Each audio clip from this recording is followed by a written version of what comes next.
Hey everybody, this is Mr. Beckstrom, and today I'm going to look at an example number 17. This is from section 1.5. This was a requested problem, and it says find the area of the square in the figure here. And it looks like it's a square inscribed inside of a circle, and they give us the equation of the circle. And the equation of the circle is x squared plus y squared is equal to 49. So let's go ahead and piece this thing together here. So the first thing I want to notice is that the equation of a circle, the general form for that equation is going to be x squared plus y squared. This is one that's centered at the origin is equal to r squared, where r is the radius.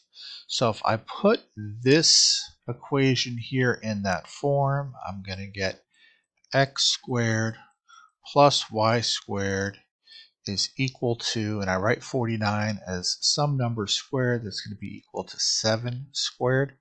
Therefore, I know that the radius of this circle here, that's important because in order to find the area of this square, I really want to find the side length of this square. And so that's kind of my goal here is to find the side length, because let's kind of jump over to the area of a square now.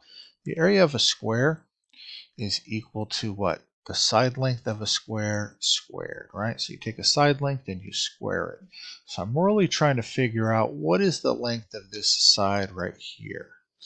And the only information that I'm really given is the radius of this circle, which is 7.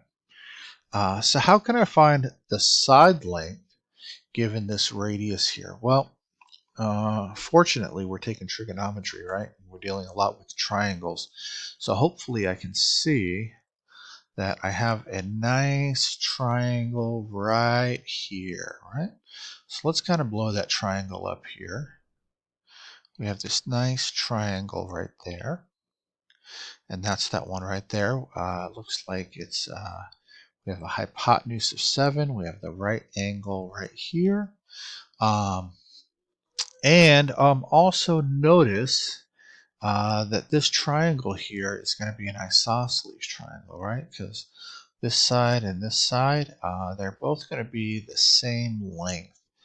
And how do I know this? That's because this circle here is centered at the origin, right? So since the circle is centered at the origin, and this square here would also be centered at the origin here, then the sides here are going to be of equal length. So I'm going to call this side here A, and I can also call this side here the same thing A. Normally I call it A and B, but in this case I'm going to call them the same variable because I know they have to be the same length. So now I'm going to set up my Pythagorean theorem for this, and I'm going to say A squared plus A squared is equal to the hypotenuse squared, so that's 7 squared. And let's go ahead and solve for A here. So 2A squared is equal to 49. So A squared is equal to 49 over 2. 49 over 2. That means A is equal to, take the square root of both sides, and we're going to end up getting, it's not a very good A, A is equal to, square root of 49 is 7. Remember, we're only dealing with positive lengths at the moment here, so that's going to be 7 over the square root of 2. The square root of 2. So that's going to be the side length of just one of these sides here. So just like that side right there, right? Any one of these side lengths. But I'm trying to find the whole thing, and due to symmetry, I know that I can just really double that to find this whole side length. We'll call that y there. So if I just multiply this a by 2, if I just look at twice that length of a, that should give me my y length there, right?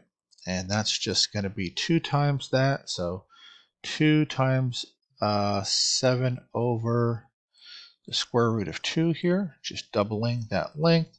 And that's going to give me 14 over the square root of 2. And y here is going to be my side length. I probably should call that s, but we know that that's my side length. So finally, the area for my square is just going to be that side length y squared. So that's just 14 over the square root of 2 squared, and that should give me the area of my square. So that's going to be equal to 14 squared, which is 196. 196 all over the square root of 2 squared, which is 2, and divide by that, and we'll get 98. So that should be 98 square units. So that should be my answer right there. All right, I hope this helped, and if you have any questions, please let me know, and I hope you have a great rest of your week. Thanks.